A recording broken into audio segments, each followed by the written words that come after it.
नमस्कार दोस्तों, आपका इस चैनल पे बहुत बहुत स्वागत है। दोस्तों जानते हैं बजट 2021 की प्रमुख घोषणाएं एक सिरे से, तो चलिए शुरू करते हैं। तो केंद्र सरकार द्वारा पेट्रोल और डीजल पर कृषि सेस लगाया गया है। डीजल पर 4 रुपए और पेट्रोल पर 2.5 रुपए का सेस लगाया गया है। हालांकि कहा जा रहा है कि ये सेस कंपनियों को देना होगा और आम लोगों पर इसका कोई असर नहीं होगा। टैक्स भरने वाले करदाताओं को इस बार भी बजट में कुछ खास नहीं मिला है। वित्त मंत्री निर्मला सीतारमण की ओर से टैक्स स्लैब में कोई भी बदलाव नहीं किया गया है। ऐसे में मिडिल क्लास को बजट से पहले जितनी भी उम्मीदें थी वो वैसी की वैसी ही रह गई हैं। वित्त मंत्री निर्मला सीतारमण ने ऐलान किया है कि मोबाइल उपकरण पर कस्टम ड्यूटी को बढ़ा दिया गया है। अब इसे 2.5% तक कर दिया गया है। हालांकि कॉपर और स्टील में ड्यूटी को घटाया गया है। वित्त मंत्री ने ऐलान किया है कि सोना चांदी से भी कस्टम ड्यूटी को घटाया गया है। 1 अक्टूबर से देश में नई कस्टम नीति लागू हो रही है। वित्त मंत्री निर्मला सीतारमण ने ऐलान किया है कि जब दुनिया इतने बड़े संकट से गुजर रही है तब सभी की नजरें भारत पर हैं। ऐसे में हमें अपने टैक्स पेयर्स को सभी सुविधाएं देनी चाहिए। वित्त मंत्री निर्मला सीतारमण ने सीनियर सिटीजन के लिए स्पेशल ऐलान किया है। 75 साल से अधिक उम्र वाले सीनियर सिटीजन को अब टैक्स में राहत दी गई है। अब 75 साल से अधिक उम्र वालों को ITR नहीं भरना होगा। हालांकि ये सिर्फ पेंशन लेने वालों को ही लाभ देगा। निर्मला सीतारमण ने ऐलान किया है कि NRI लोगों को टैक्स भरने में काफी मुश्किलें होती थीं, लेकिन अब इस बार उन्हें डबल टैक्स सिस्टम से छूट दी जा रही है।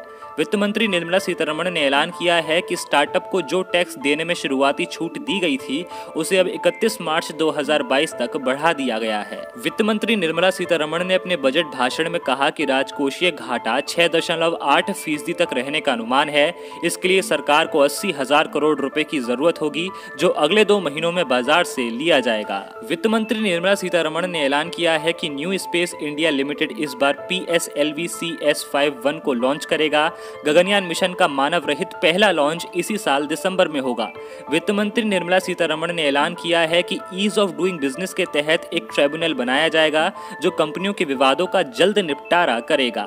आगामी जनगणना पहली डिजिटल जनगणना होगी। वित्त मंत्री निर्मला सीतारमण ने ऐलान किया कि देश में करीब 100 नए सैनिक स्कूल बनाए जाएंगे। लेह में केंद्रीय यूनिवर्सिटी बनाए जाने का ऐलान किया गया है। वित्त मंत्री ने बताया कि अनुसूचित जाति के 4 करोड़ विद्यार्थियों के लिए 35,000 करोड़ रुपए का ऐलान किया गया। इसी क्षेत्र में संयुक्त अरब अमीरात के साथ मिलकर स्किल ट्रेनिंग पर काम किया जा रहा है, जिससे लोगों को काम मिल सके। इसी में भारत और जापान मिलकर भी एक प्रोजेक्ट को चला रहे हैं। वित्त मंत्री निर्मला सीतारमण ने बताया कि स्वामित्व योजना को अब देश भर में लागू किया जाएगा। एग्रीकल्चर के क्रेडिट टारगेट को 16 लाख करोड़ रुपए तक किया जा रहा है। ऑपरेशन ग्रीन स्कीम का ऐलान किया गया है, जिसमें कई फसलों को शामिल किया जाएगा और किसानों को लाभ पहुंचाया जाएगा। प्रवासी मजदूरों के लिए देश भर में एक देश एक राशन योजना शुरू की गई है। एक पोर्टल की शुरुआत की जाएगी जिसमें माइग्रेंट वर्कर से जुड़ा डाटा होगा। महिलाओं को सभी शिफ्ट में काम करने की इजाजत मिलेगी। नाइट शिफ्ट के लिए पर्याप्त सुरक्षा भी दी जाएगी।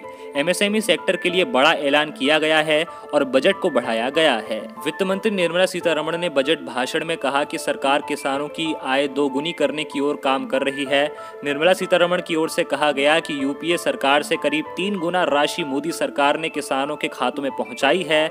वित्त मंत्री ने कहा कि मोदी सरकार की ओर से हर सेक्टर में किसानों को मदद दी गई है।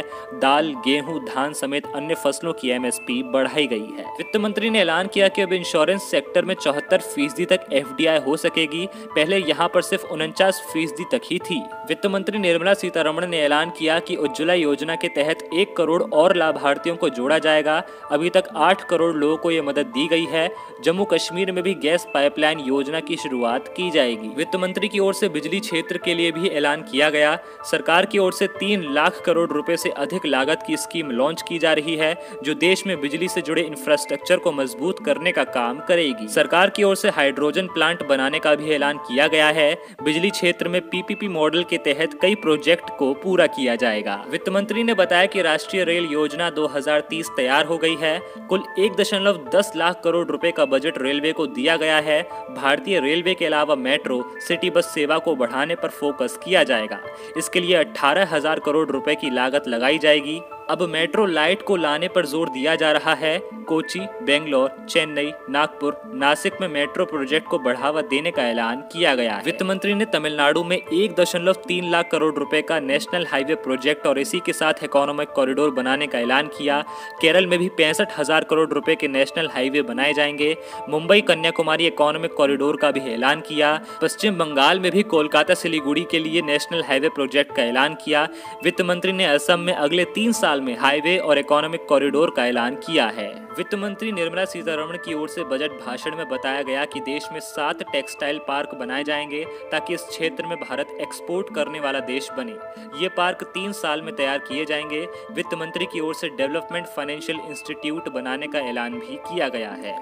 वित्त मंत्री ने अपने बजट भाषण में आत्मनिर्भर स्वस्थ भारत योजना का ऐलान किया। सरकार की ओर से 64,180 करोड़ रुपए इसके लिए दिए गए हैं और स्वास्थ्य के बजट को बढ़ाया गया है। इसी के साथ सरकार की ओर से WHO के स्थानीय मिशन को भारत में लॉन्च किया जाएगा। तो दोस्तों, ऐसी ही खबरों को जानने के लिए आप इस चैनल को सब्सक्राइब कर सकते हैं, साथ ही साथ बेल आइकन को प्रेस कर सकते हैं ताकि अगली खबर की नोटिफिकेशन सबसे पहले आपके फोन पर आ जाए।